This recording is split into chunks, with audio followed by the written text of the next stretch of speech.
चंद्रशेखर आजाद। चंद्रशेखर आजाद का जन्म 23 जुलाई 1906 को अलीराजपुर रियासत के भाभरा गांव में एक ब्राह्मण परिवार में चंद्रशेखर तिवारी के रूप में हुआ था। 2.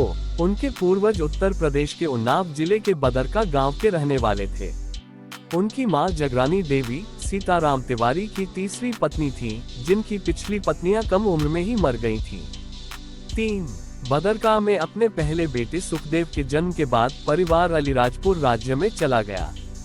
4. उनकी मां चाहती थी कि उनका बेटा एक महान संस्कृत विद्वान बने और उन्होंने अपने पिता को उसे पढ़ने के लिए बनारस के काशी विद्यापीठ में भेजने के लिए राजी किया। 5. सन 1921 में जब असहयोग आंदोलन अपने चरम पर था, तब 15 वर्षीय छात्र चंद्रशेखर भी इसमें शामिल हुए। परिणाम स्वरूप उन्हें 20 दिसंबर को गिरफ्तार कर लिया गया। 6. एक सप्ताह बाद पारसी जिला मजिस्ट्रेट जस्टिस MP खरेघाट के सामने पेश होने पर उन्होंने अपना नाम आजाद स्वतंत्र, अपने पिता का नाम स्वतंत्रता और अपना निवास स्थान जेल बताया। 7. क्रोधित मजिस्ट्रेट ने उसे 15 कोड़ों की सजा दी। 1922 में महात्मा गांधी द्वारा असहयोग आंदोलन को स्थगित किए जाने के बाद आजाद निराश हो गए। 8. उनकी मुलाकात एक युवा क्रांतिकारी मनमथ नाथ गुप्ता से हुई, जिन्होंने उन्हें राम प्रसाद बिस्मिल से मिलवाया, जिन्होंने एक क्रांतिकारी संगठन हिंदुस्तान रिपब्लिकन एसोसिएशन HRA का गठन किया था।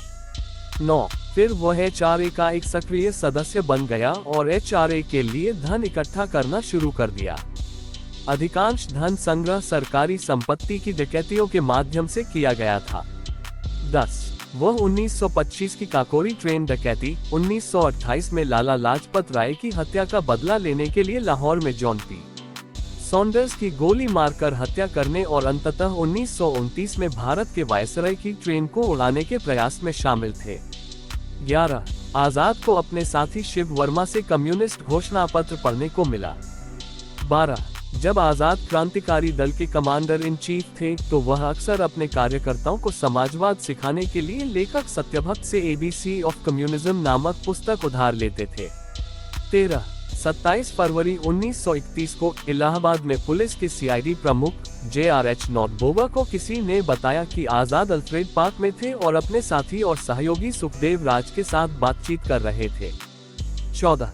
बोवा ने उसे गिरफ्तार करने के लिए पार्क में अपने साथ जाने के लिए इलाहाबाद पुलिस को बुलाया।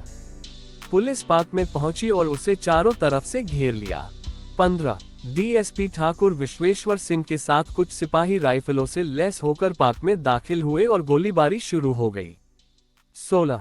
आजाद ने 3 पुलिसकर्मियों को मार डाला, लेकिन खुद को बचाने और अपने सहयोगी राज की मदद करने की प्रक्रिया में वह बुरी तरह घायल हो गए। 17. आजाद ने स्वतंत्रता संग्राम जारी रखने के लिए उन्हें बाहर जाने के लिए कहा और राज को पार्क से सुरक्षित भागने के लिए कवर फायर दिया। 18. आजाद खुद को बचाने के लिए एक पेड़ के पीछे छिप गए और उसके पीछे से गोलियां चलाने लगी। पुलिस ने जवाबी फायरिंग की। 19. एक लंबी गोलीबारी के बाद हमेशा आजाद रहने और कभी भी जीवित न पकड़े जाने की अपनी प्रतिज्ञा को निभाते हुए उन्होंने अपनी बंदूक की आखिरी गोली से खुद को सिर में गोली मार ली। 20.